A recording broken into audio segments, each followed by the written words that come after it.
Hello students, class 12 political science की class में हम लेसन सेकंड में अपने थर्ड वीडियो में लेसन सेकंड का ही रेस्ट पार्ट स्टडी करेंगे।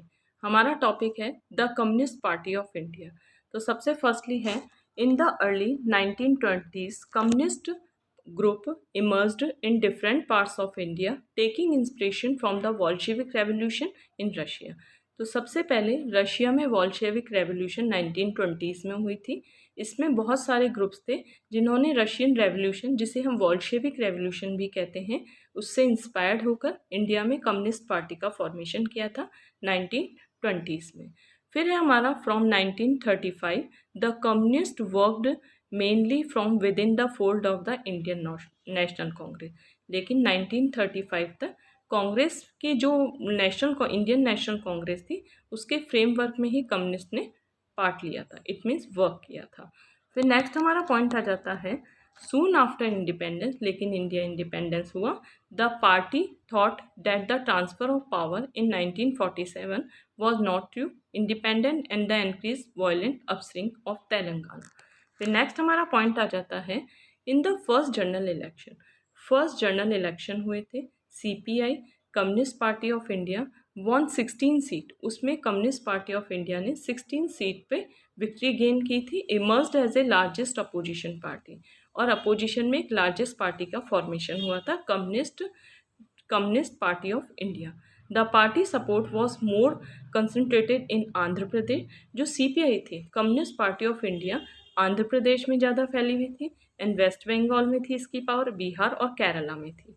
जो कम्युनिस्ट पार्टी ऑफ इंडिया के मेन लीडर्स थे वो थे A.K. Gopalan, S.A. Dange, E.M.S. Namboodiripad, P.S. Joshi, Ajay Ghosh and the P. Sundarayya were among the notable leaders of CPI। ये एग्जामिनर आपसे पूछ सकता है। फिर नेक्स्ट हमारा पॉइंट आ जाता है, tolerance and the management of the faction. It means faction मतलब होता है डिवीज़न। और जो इंडिया में जो कांग्रेस थी, कांग्रेस के अंदर भी बहुत सारे अलग अलग पार्ट्स हो गए थे, डिवाइड हो गई थी कांग्रेस। कोलाइशन का मतलब होता है स्टूडेंट्स, इसमें दे रखा है, this coalition like character of the Congress gave an unusual strength. It mean Congress की स्ट्रेंथ इससे कम हो गई थी। और कोलाइशन का मतलब होता है division. A coalition accommodates those who join it, it has to avoid any extreme position and the strike a balance on almost all issues. Compromise and the inexclusiveness are the hallmark of a coalition। यानी कि सबसे firstly Congress ने क्या किया था कि कांग्रेस अलग अलग पार्ट्स में डिवाइड हो गई थी, इंटरनली डिवीज़न था। लेकिन कांग्रेस ने फिर भी क्या किया, इन सभी जो अलग अलग पार्ट्स थे, इट मीन्स अलग अलग ग्रुप के जो रिप्रेजेंटेटिव थे, उनमें कॉम्प्रोमाइज़ कराया और एक बैलेंस, पावर का एक बैलेंस रखा। ये है फर्स्ट पॉइंट। फिर नेक्स्ट है, this strategy put the opposition in is a difficulty. लेकिन ये जो कांग्रेस की स्ट्रेटजी थी कि बैलेंस रखना पावर में, कॉम्प्रोमाइज़ करना, हाँ, और सभी जो ग्रुप्स थे उनको अकोमोडेट करना, ये जो कांग्रेस की स्ट्रेटजी थी, ये अपोजिशन के लिए डिफ़िकल्टी हुई। Anything that the opposition wanted to say would also find a place in the programme ideology of the Congress. क्यों? क्योंकि कांग्रेस की क्रिटिसाइज अपोजिशन नहीं कर पाई। क्यों? कांग्रेस ऐसा चांस ही अपोजिशन को नहीं दे रही थी। Secondly, in a party that has the nature of coalition. Congress का जो नेचर था वो है कोलाइशन। इट मीन्स से एक कोलाइशन का मतलब होता है, जब लोकसभा में किसी भी एक पार्टी की मेजोरिटी नहीं होती तो एक बड़ी पार्टी मिलकर, एक नेशनल पार्टी मिलकर छोटी छोटी पार्टीज़ के साथ ग्रुप बनाती है। इट मीन्स गवर्नमेंट का फॉर्मेशन करती है। इन ए पार्टी यानी कि Congress that has the nature of a coalition. Congress का नेचर था कोलाइशन का। इट मीन्स कांग्रेस इंटरनली अलग अलग पार्ट्स में डिवाइड थी।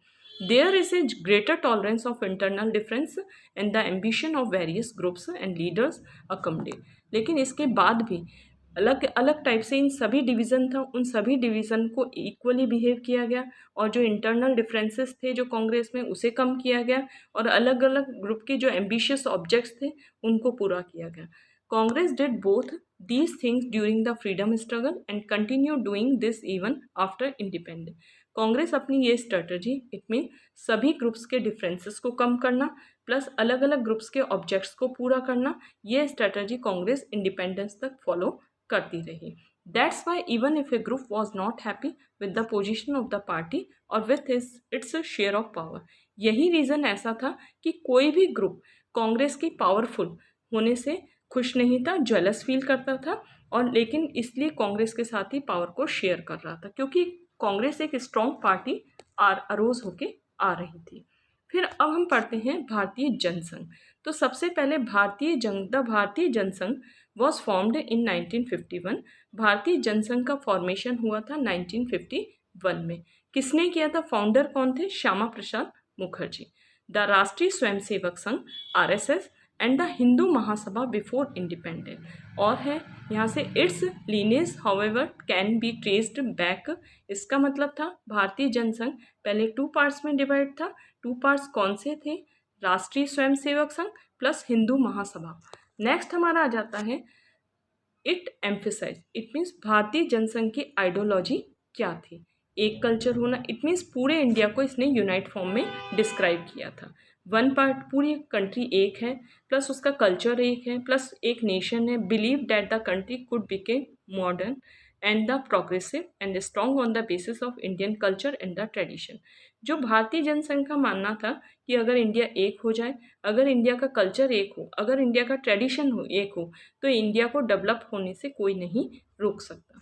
The party was in forefront of the agitations to replace English with Hindi as the official language of India. Party का main forefront, it means main object यही था। Main against party किस object की थी? कि हिंदू को पहले हिंदी थी ऑफिशियल लैंग्वेज, लेकिन सब जगह ये बताया जा रहा था कि हिंदी की जगह इंग्लिश होनी चाहिए, तो पार्टी इसके अगेंस्ट थी। And was also oppose to granting the concession of religion and the culture minority. और पार्टी इसके अपोज थी कि जो रिजर्वेशन दिया जाता है रिलीजन और कल्चर बेस पे, वो रिजर्वेशन नहीं दिया जाना चाहिए। इट मीन्स जो भारतीय जनसंघ थी वो दो ऑब्जेक्ट्स थे उसके अगेंस्ट थी। सबसे पहले है कि इंग्लिश को जो ऑफिशियल लैंग्वेज माना जा रहा था उसके अगेंस्ट थी, प्लस किसके अगेंस्ट थी? कि जो रिलीजन और कल्चर बेस पे क्या दिया जा रहा है, रिजर्वेशन दिया जा रहा है, उसके अगेंस्ट थी। ये आपसे एग्जामिनर पूछ सकता है। फिर हमारा आ जाता है in the 1950s, Jana Sangh remained on the margins of the electoral politics. Electoral politics मतलब election. was able to secure only 3 Lok Sabha seats. 1952 में लोकसभा में केवल 3 सीटें मिली भारतीय जनसंघ को, और 4 सीटें 1957 के इलेक्शन में।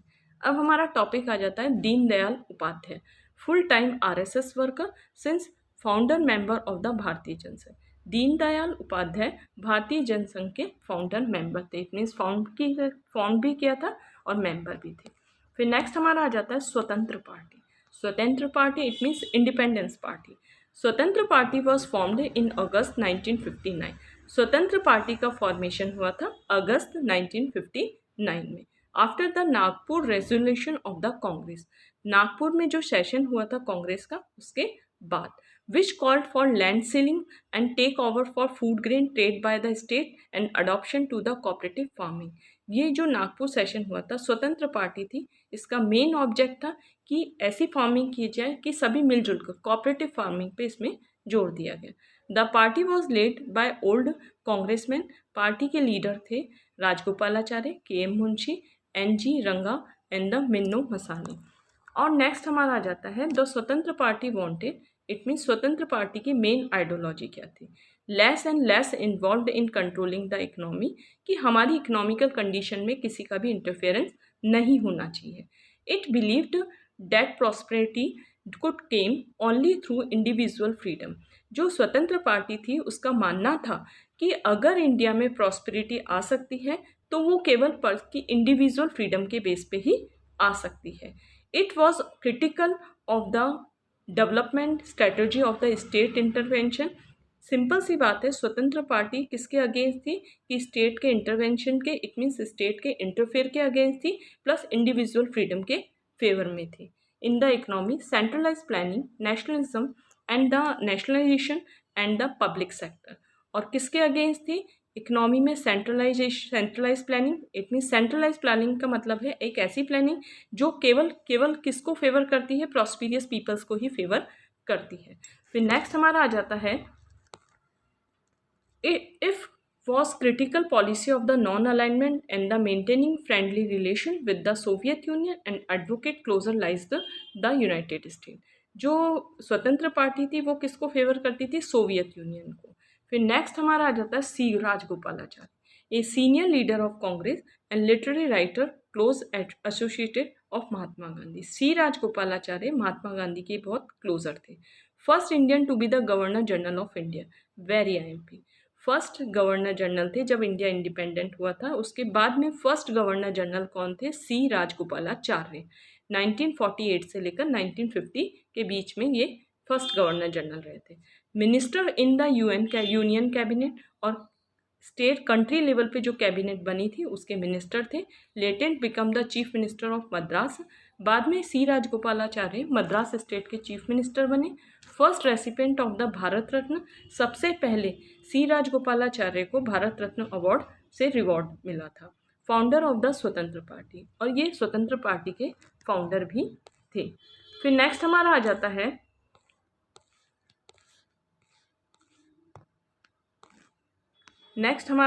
है श्यामा प्रसाद मुखर्जी।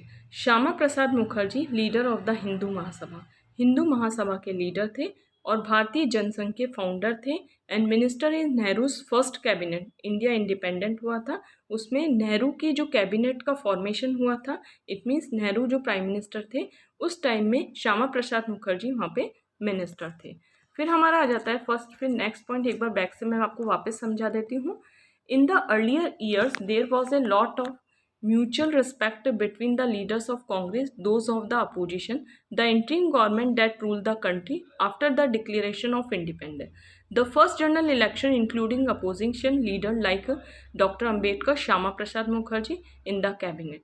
जब फर्स्ट जनरल इलेक्शन हुए थे तो कांग्रेस लीडर कौन से थे? डॉक्टर अंबेडकर और श्यामा प्रसाद मुखर्जी। फिर हमारा आ जाता है Jawaharlal Nehru, refer to the fondness for the socialist party. और जवाहरलाल नेहरू सोशलिस्ट पार्टी का सोशलिस्ट पार्टी को फेवर करते थे and invited socialist leader Jayaprakash Narayan. और जवाहरलाल नेहरू ने कांग्रेस की मेंबर के फॉर्म में जयप्रकाश नारायण को इनवाइट किया था। This kind of personal relation with the respect for political adversity and declined after the party competition grew more intense. Congress party में अलग अलग जो ग्रुप थे उनसे रिप्रेजेंटेटिव आए थे। तो इससे क्या होता है? इससे ये पता चलता है कि किस तरीके से एडवर्सिटी को भी अकोमोडेट किया गया, यानी कि एडवर्सिटी में भी यूनिटी को डेवलप किया गया कांग्रेस के अंदर। फिर नेक्स्ट हमारा पॉइंट आ जाता है the first phase of democratic politics in our country was quite unique. हमारी इंडिया में जब सबसे पहले डेमोक्रेसी को डेवलप किया, ये बहुत ही यूनिक फॉर्म में डेवलप किया गया। The inclusive character of national movement led by the Congress enabled to attract different sections and groups and interest, making it a broad-based social and the ideological coalition. Inclusive character of the national movement. National movement जो हो रहे थे freedom के favour में और Britishers के against में, वो कांग्रेस की लीडरशिप में हो रहे थे। और कांग्रेस में इसमें अलग अलग सेक्शन के लोग थे, ग्रुप के लोग थे, इंटरेस्ट था इनका अलग अलग आइडियोलॉजी थी। लेकिन इतने डिफरेंसेस होने के बाद में भी कांग्रेस के लीडर्स ने इन सबको यूनाइट फॉर्म में इस्टेब्लिश किया था। फिर नेक्स्ट हमारा पॉइंट आ जाता है श्यामा प्रसाद मुखर्जी स्टूडेंट्स हमने टिक कर लिया था। फिर नेक्स्ट हमारा आ जाता है, तो स्टूडेंट्स हमने अपने लास्ट वीडियो में, इट मीन्स थर्ड वीडियो में, हमने लेसन सेकंड का लास्ट पार्ट स्टडी किया है जो कि पॉलिटिकल साइंस से रिलेटेड है।